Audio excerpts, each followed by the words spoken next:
I'm Sean Fletcher, presenter on Good Morning Britain, dad to Lily and Ruben, husband to my wife Lyned, and honorary Welshman. Bydd yn antur? I've even learned the language. Mae'n mynd i fod fel gwyliau. Na, dwi'n mynd i gweithio caled.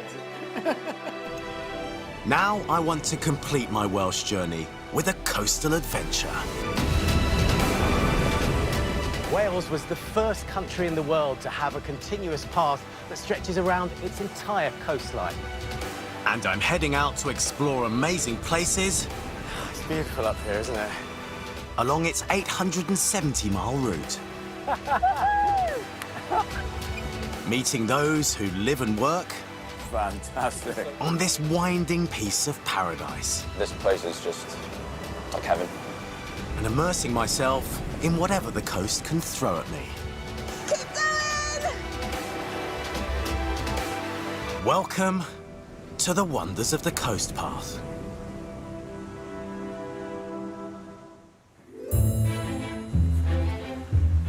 My journey has brought me to the stunning west coast of Wales. This is Cardigan Bay. This section of the path stretches for 132 miles, and I'm stopping off at Borth Beach and the harbour town of Newquay, before ending at the coastal village of Aberporth. But first, the coast path takes me through the dunes just outside the town of Harlech. And then this side hits you, Harlech Castle. It's like something out of a fairy tale rising out of the rocks. Only this is real, and it's on the Welsh coast. Today, Harlech has been invaded by hundreds of local school children here to celebrate Owain Glyndwr Day, when the last native-born Prince of Wales came to power. To find out more, I've breached the castle walls to meet with historian Erin Lloyd-Jones. Welcome to this beast of a castle here, Harlech. It really is awesome. And as views go, they don't get much better than that, do they? No, absolutely. So this castle was actually built by an English king, Edward I. But 100 years later, Owain Glyndwr had this amazing uprising and actually was able to take over this castle. So his family lived here too, his court, this is where he held parliament. So this castle wasn't just a stronghold, it was his home too. And what year was that? What dates? He was able to come in here about 1404, we believe. What sort of man was he like? He was actually a really amazing person. He was fighting for Wales, but he had the most amazing ideas. He was looking for 2 universities in Wales, a Church of Wales. He was really a pioneer, and he just wanted the best for his country. And what about as a leader in terms of leading troops into battle? Well, he did have Welsh ancestry in the kingdoms and the princedoms, but a lot of people kind of down tools all over what we now know as Britain and came back to Wales to fight for this cause. It was really amazing. He was an amazing leader. So he sounds like sort of the Churchill of his time in Wales. But just 5 years after he had taken Harlech, in 1409, the castle and Glyndwr were beaten by a mighty new weapon. Henry of Monmouth, he was later Henry V of Agincourt. He attacked the castle with this amazing cannon. It was called the King's Daughter, we understand. And it attacked the walls, a lot of which are now a lot shorter because of that cannon attack. And the cannonballs are still actually in the gatehouse today. And what happened to Owain Glyndwr? Was he captured? Well, we don't know. We know that he was able to escape from the castle, but unfortunately his family were all captured. He then disappeared. There's a known sighting of him in 1412, but after that, we're not sure what happened to him. So he's always become this mythological creature. We don't know what happened to Owain Glyndwr to this day. Jump up and down, Right, straighten it out a bit. Time for me to step into Owain Glyndwr's shoes and put on my armour. This is how we identify each other on the battlefield. For a quick sword fighting lesson from Harlech's very own battle reenactors, the Ardudwy Knights. So that's the sort of helmet Owain Glyndwr would have had in their time. It's called bassinet. Where are you? Oh, there you are, Glyn. There's not much visibility, is there? Yeah, and lastly, you need your That's heavy long as well. sword. There you go, ready for a fight.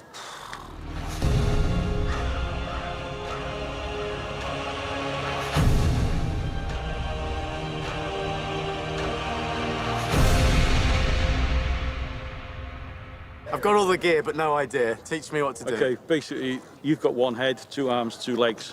At the moment, I do. You're worrying me. So the idea is left shoulder, okay, right leg, that way. You need to protect by going straight down, okay? They didn't have health and safety in the 1400s, did they? We don't have health and safety today either. So what I'll do is I'll put a few moves together. I'll tell you where I'm going for, which is what they would have done in training. So just keep looking at me. Right shoulder, head, right leg, right shoulder, left leg, left shoulder, head.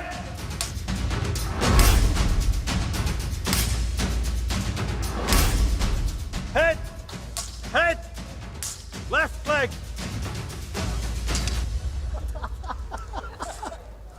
One mistake, and I've lost a limb. It's actually getting quite tiring now. You've only been in it a couple of minutes. Okay, so maybe I wouldn't have cut it as a knight. Time to lay down my sword and head south to the village of Borth.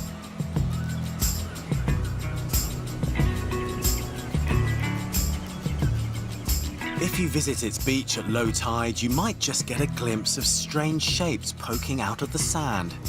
And archaeologists Martin Bates and Ros Cord from the University of Wales have been researching their hidden past.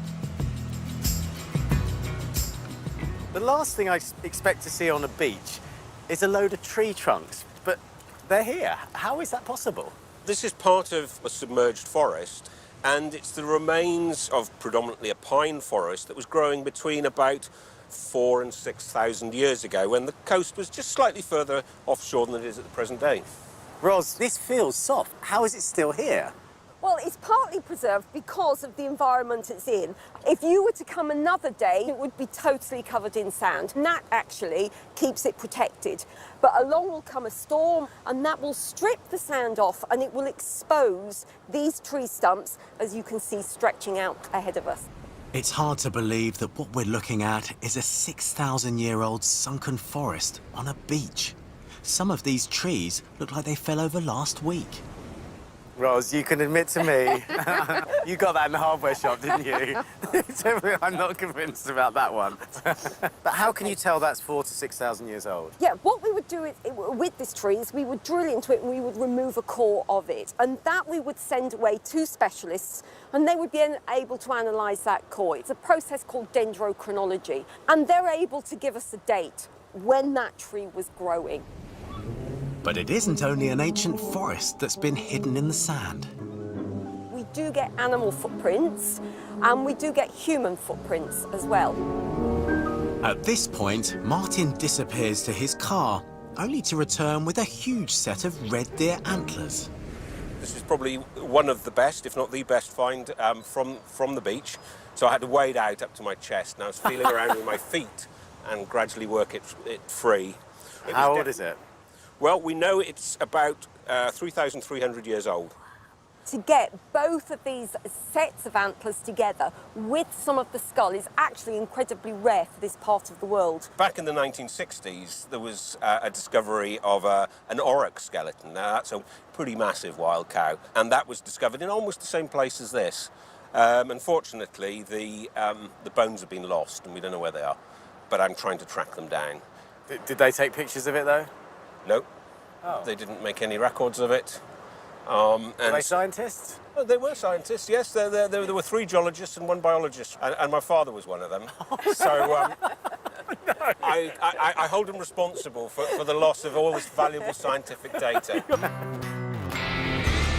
The giant cow may have been lost, but this sunken forest at Borth could have inspired an epic story in Welsh folklore that still lives on. I'm meeting author and storyteller Angharad Wyn to hear about Wales's very own Atlantis. So Sean, what you can see out there is Sarn Cynfelyn, and it's a glacial feature basically, but it also features in this really well-known story from this place called Canter Gwaelod. And the story goes that King Gwyddnog Aranhir, whose fort was out there, and he was the lord of this very, very fertile land. The one problem with the land, because it was so low-lying and the water was rising, is that it had to have a water dike and a great gate. And when there was a storm out at sea, it always had to be locked to make sure that the water didn't come in. But according to the old legend, there was a neighbouring lord, Seithennin, and he was in love with King Gwyddnog Aranhir's daughter, Mererid. And there was a wedding feast and a wedding, and a storm rose up, and everybody got drunk. And Seithennin, who should have been keeping an eye, didn't keep an eye, and the sluice gates didn't get closed, and the water came in, and everybody died, except for a few who were supposed to have made their way back to land along Sarn Cinfelin. And it's also said that on stormy days, if you listen very, very carefully when you're sitting in and around kind of Cardigan Bay, you can still hear the tolling bell beneath the sea from the watchtower. For storytellers like myself, it becomes a really useful myth for telling about the sea levels rising again with kind of glacial melt and everything, and the warnings of taking your eye off the ball. So in 4,000 years' time, will there be an Angharad telling the myth of our time, given that we have climate change and we will probably have sea level rising? Yeah, I think that the likelihood is we won't be sitting here. Coming up, I have a close encounter with Cardigan Bay's dolphins. There! Oh my gosh! And I join the volunteers who keep the coast path open. The volunteers will turn out in all sorts of weather, and we have been known to work by moonlight.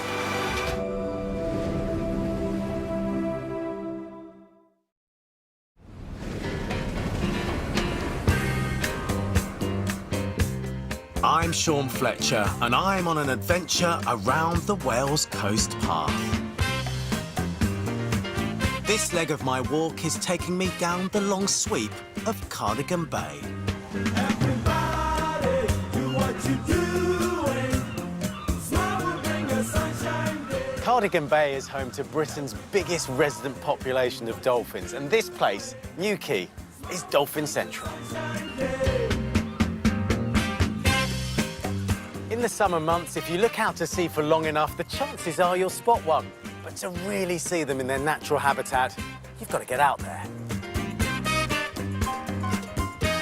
Hi, guys. I'm joining skipper Steve Hartley and marine biologist Sarah Parry, who run survey trips to monitor Cardigan Bay's dolphin population. So, Steve, what are the chances of us seeing any dolphins today? I think we've got a really good chance. If it's nice and calm, you've got a much better chance of spotting them. Why do the dolphins come to Cardigan Bay? It's a shallow, sandy bay. There's lots of rivers coming in and out of Cardigan Bay, so you've got the salmon going up and down the rivers. You get mackerel coming into the bay in the summer. So there's plenty of food here. This is a feeding headland area here, so the tide moves quite quickly around here. There, right there. Right. Did I miss it? Came up. There! Oh my gosh! Nice. Oh my gosh, did you see that? Wow.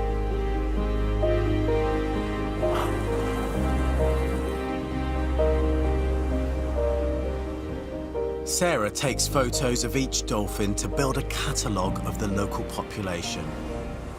And she has an amazing way of identifying each dolphin.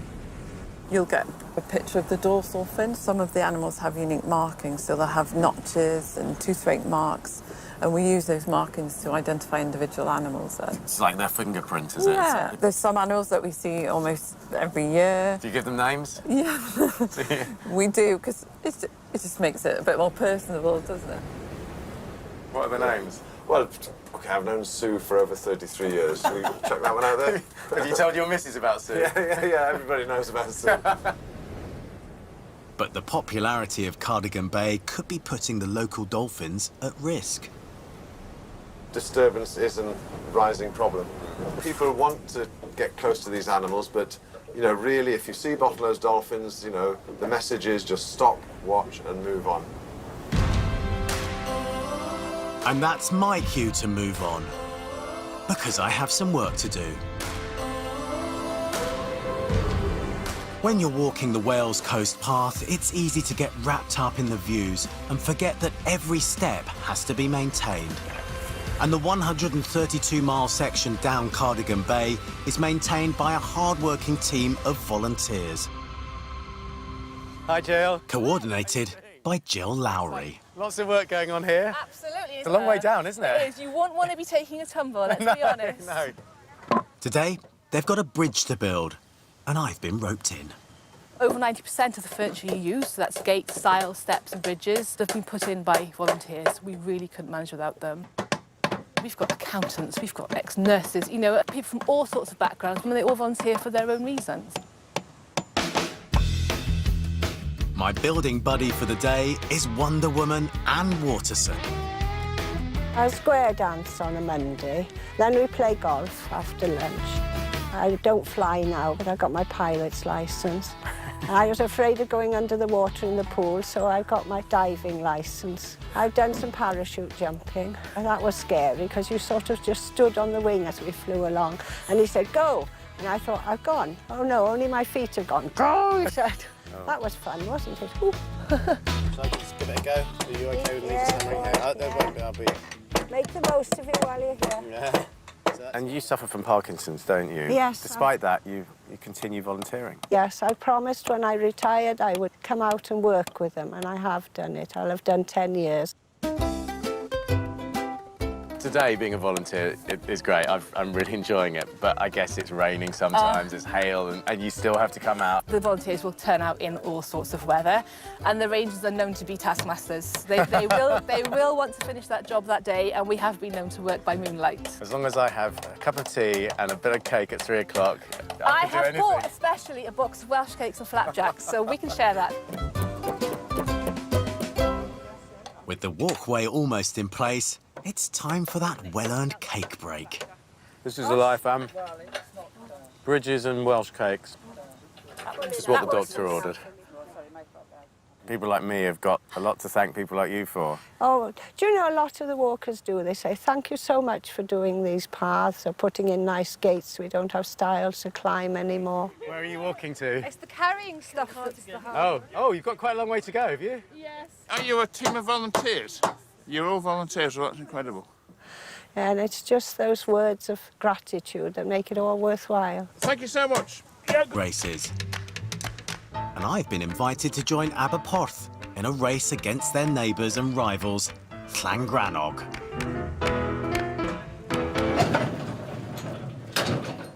Rhiann, Sam, tell me about this rivalry you've got between your two boats. We do like a little bit of a competition every now and again. OK. They're the competitive ones. Okay, and when so... we get together, she tells me, you need to be more competitive. Good. And I tell her she's elitist. So I've done a very small amount of rowing. What tips do you have for me, then? A lot of the power comes from your legs, and then you use your core to lean back slightly, and then your arms come in as the final part of the stroke. Just do the last bit today? Yeah. Am I going to sort of turn around and chat to the person behind me, or you're on your own? Well, you might talk if you're with Llangrannog. Maybe I'd rather be on your boat. In my boat, there's no talking. No talking? Yeah. OK, we ready, team? Come on, then. Llangrannog, you're going down. OK, so now I've really put the pressure on. And these guys are even competitive on the beach, and the race hasn't even started yet. They've just told me where we're going to. It's that rib. You might be able to see it in the distance. Absolutely miles away. Am I getting in? You can get in, yeah. What's more, Sam has put me in the #1 stroke position in the Aberporth boat. So it's down to me to set the pace for my teammates. Everybody ready? 3, 2, 1, row! As the race gets underway, I attempt to keep stroke with Sam's orders. 2, 3. But Llangrannog are neck and neck. Celtic longboat racing started in the late 70s when the design was taken from an Irish rowing boat called a curragh. You got this, guys! Come on! Today there are over 100 Celtic longboats owned by village teams all along the West Wales coast. Get ready, please! They even have an annual race from Wales to Ireland. Our race is only 1 mile long. Already, I'm feeling the burn. You got this, come on! And 2! Come on, run! Let us run! Fast as you can! As we turn the halfway point, we're just in the lead. Long and strong! Beautiful! My heart feels like it's going to come out of my mouth, but I'm determined not to let Aberporth down. Keep going! It was close, but we've just done it.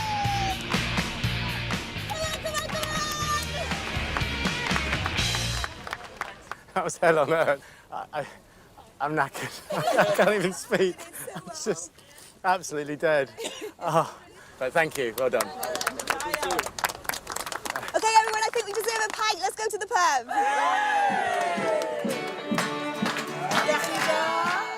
What could be better? A pub and some live music to celebrate our win. Local folk group Kapakeli have come along to play the night away. And I'm joining in. The perfect way to end the Cardigan Bay leg of my Coast Path adventure.